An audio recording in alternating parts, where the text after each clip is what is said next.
গতকালই আমরা আমাদের ভিডিওতে কি বলেছিলাম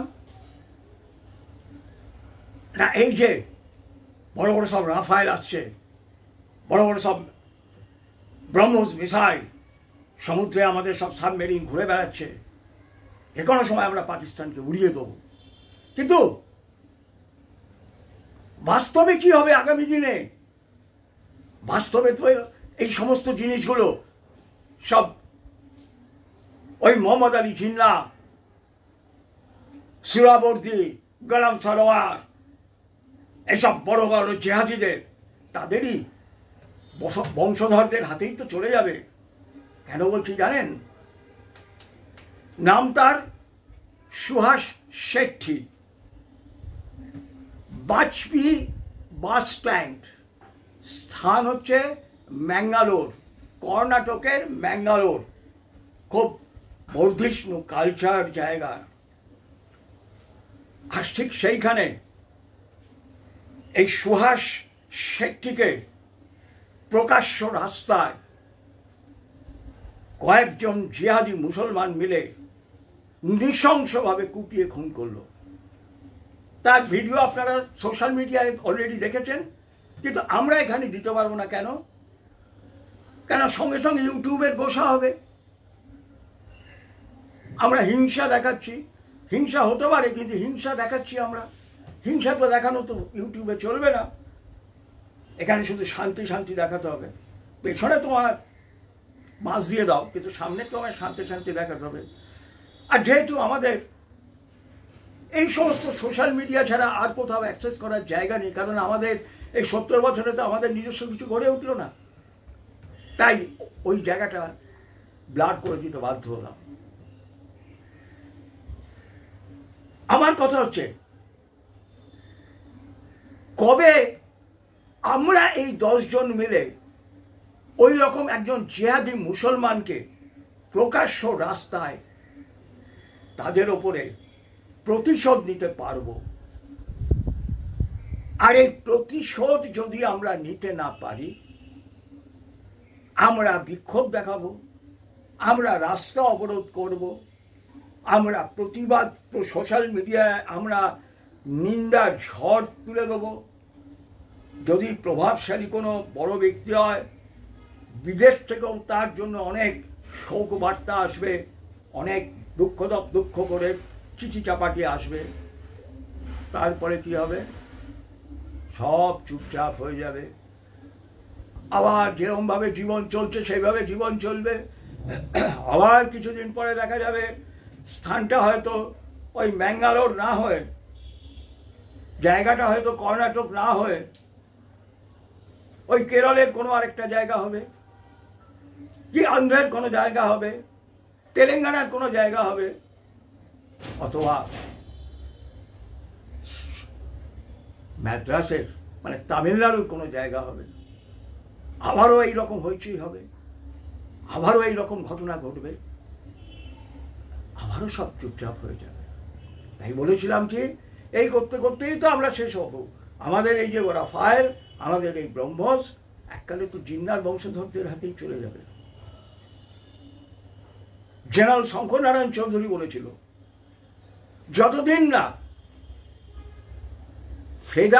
ফিদাইনরা এসে যেরমভাবে আমাদের এখানে এসে আঘাত করছে, ঠিক একই কায়দায় আমরা আমাদের ফিদাইনরা পাল্টা এইভাবে পাকিস্তানে আঘাত করতে পারবো, বা পাকিস্তান মাইন্ডসেট যারা বা পাকিস্তানের হয়ে যারা কাজ করছে আন্ডারগ্রাউন্ডে, তাদের আমরা এইভাবে অ্যাকশন নিতে পারবো। ততদিন কিন্তু এই সুহাস শেট্টির মতো এই হৃদয় বিদারক ঘটনা ঘটেই চলবে। আমরা দিনের পর দিন আমরা কিন্তু এই মার খেয়ে যাচ্ছি। বিশেষ করে সাউথ ইন্ডিয়া, দক্ষিণ ভারত আজকে ভারত থেকে একটা বিচ্ছিন্ন হওয়ার মতো জায়গায় চলে এসছে। আমাদের পশ্চিমবঙ্গ যেরকম হয়েছে, ঠিক দক্ষিণ ভারতও ঠিক একই অবস্থায় চলে গেছে। আর এই অবস্থায় ভারত সরকারকে যে লৌহ দৃঢ় মানসিকতা নিয়ে চলা উচিত, সেটা কি হচ্ছে? কি হবে? এই যে এত কিছু শস্ত্র অমুক তমুক হাবি যাবি, এই যে এত কিছু প্রচার, এই সে কি হবে? আমরাই যদি শেষ হয়ে গেলাম, আমরাই যদি শেষ হয়ে যাই এইভাবে, কেন আমরা প্রত্যাঘাত হচ্ছে না? কেন প্রত্যাঘাত কেন হচ্ছে না? আজকে পাকিস্তান তার দেশের নাগরিকদের ফেরত নিচ্ছে না তার দেশে, মারশালা। আমরা কেন আমার দেশে, আমার এই হিন্দু জনগোষ্ঠীকে বাঁচাবার জন্য, কারণ এই হিন্দুর জন্য, হিন্দুস্তানের জন্যই তো আমরা আছি। তা নাহলে তো এখানে রাফাইল আসলো না, একটা ছুঁচোবাজি ফাটলো, আমাদের তো সেটা নিয়ে মাথা ঘামানোর দরকার নেই।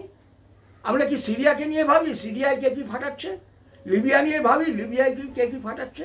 কিন্তু আমার দেশের গর্ব হয়, আমার দেশের যখন সৈন্যবাহিনী বা এয়ারফোর্স বা নেভি কোনো নতুন অস্ত্র নিয়ে সাকসেসফুল হয় এবং তার ছবি গর্ব করে দেয়, তখন আমরা গর্বিত হই।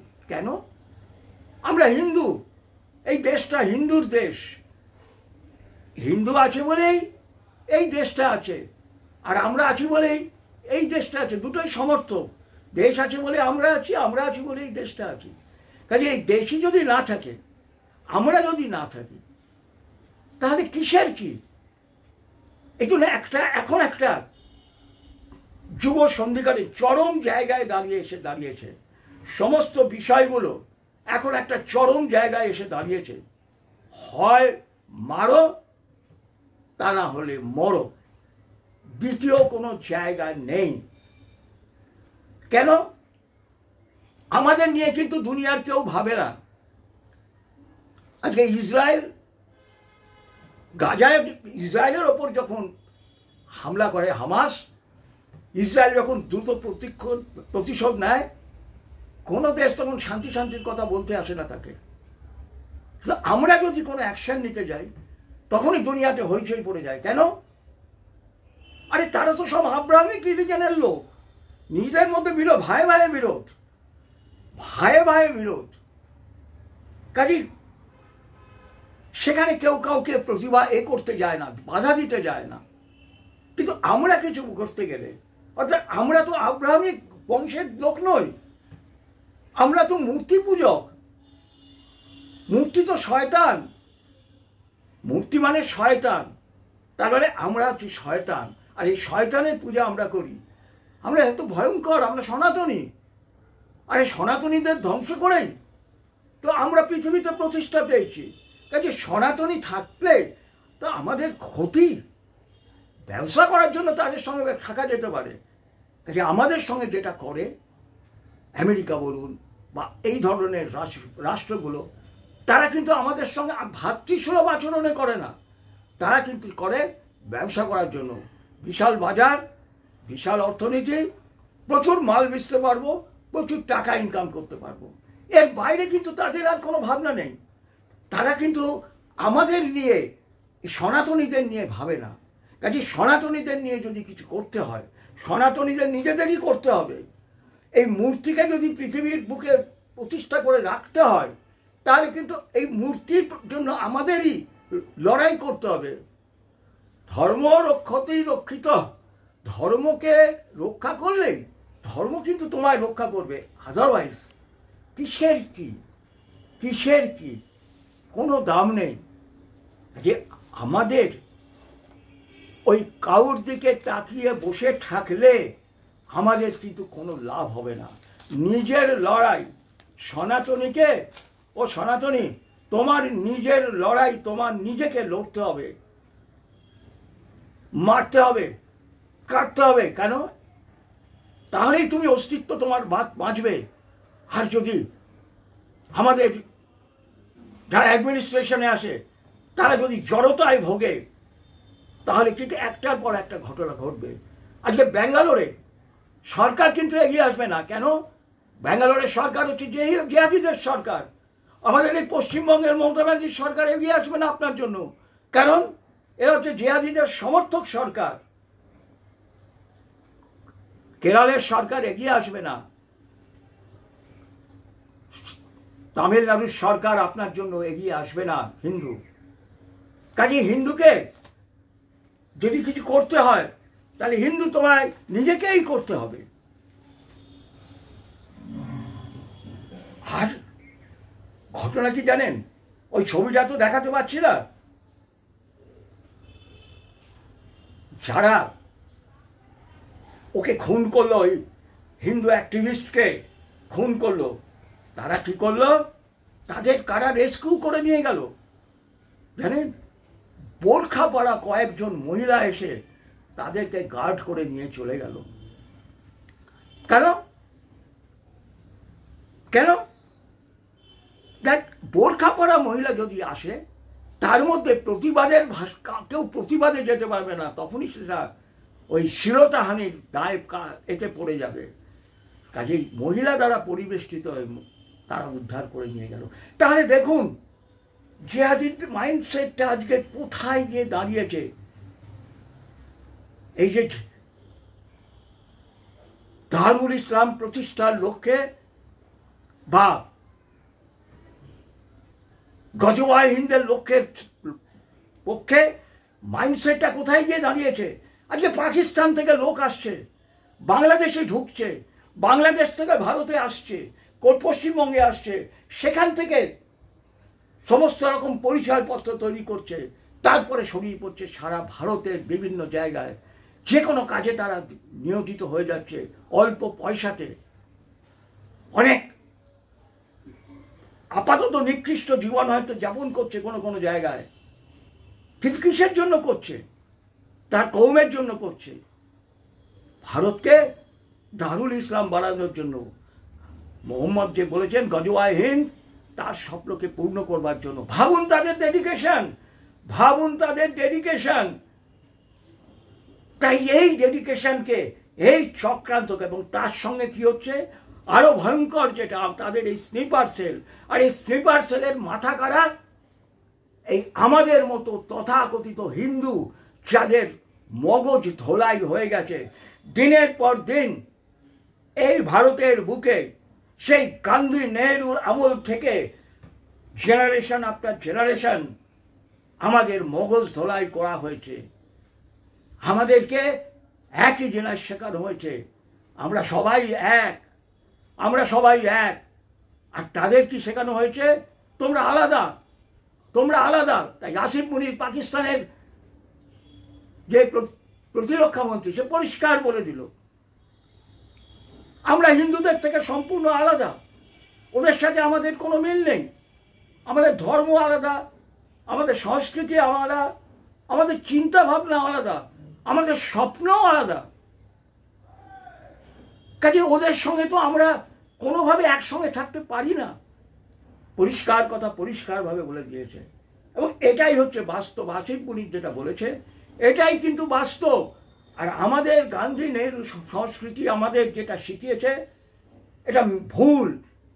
এই ভুল সংস্কৃতির দ্বারা আকৃষ্ট হয়, আর তার সঙ্গে এই বেজন্মা মাক্কুগুলো আমাদেরকে দিনের পর দিন এই ভাতের লড়াইয়ের নামে আমাদের হিন্দু জাতিকে তারা ধ্বংস করেছে। এই পাকিস্তান সৃষ্টির পেছনে কে আছে? প্রত্যেকভাবে কে আছে? কমিউনিস্টরা। তারা জিজাজি তত্ত্ব এনেছিল। তারা বলেছিল কোনো জাতি যদি আলাদা রাষ্ট্র চায়, তাদের অধিকার, আলাদা রাষ্ট্র চায়, তাহলে সেটা করতে হবে। তাহলে তোরা একদিকে বলিস মানুষে মানুষের কোনো বিভেদ নেই, মানুষ হচ্ছে শ্রমিক আর বুর্জোয়া, প্রোলেটারিয়েট আর বুর্জোয়া। একদিকে তোরা বলিস প্রোলেটারিয়েট আর বুর্জোয়া, এর বাইরে কোনো বিভক্ত নেই। আবার আরেকদিকে তোরা বলিস কোনো জাতি যদি আলাদা রাষ্ট্র চায় তাতে দিতে হবে। এবং এইভাবে তোরা দিনের পর দিন ভারতে, বিশেষ করে এই পশ্চিমবঙ্গের মানুষকে, এই বাঙালিকে তোরা দিনে দিনে ক্যান্সারে আক্রান্ত করেছিস। তাই বন্ধু, ওই সুহাস শেট্টির যে হত্যা ম্যাঙ্গালোরের বুকে, হিন্দু অ্যাক্টিভিস্ট, সেই ঘটনা আমাদের এখানে মুর্শিদাবাদে ঘটছে। এই ঘটনা বাংলার সর্বত্র ঘটবে আগামী দিনে, ভারতে ঘটবে। তাই লড়াই লড়াই লড়াই চাই। প্রতিশোধ চাই, প্রতিরোধ প্রতিশোধ। এবং এই প্রতিরোধ প্রতিশোধ যদি না নিতে পারি, এর প্রতিকার কিন্তু হবে না বন্ধু। আমাদের কিন্তু ওই রাফায়েল বা ব্রহ্মোস আমাদের বাঁচাতে আসবে না। কেন? ওগুলো তো আগামী দিনে ওদেরই হাতে যাবে। জয় মা কালী, জয় মা কালী, জয় মা কালী।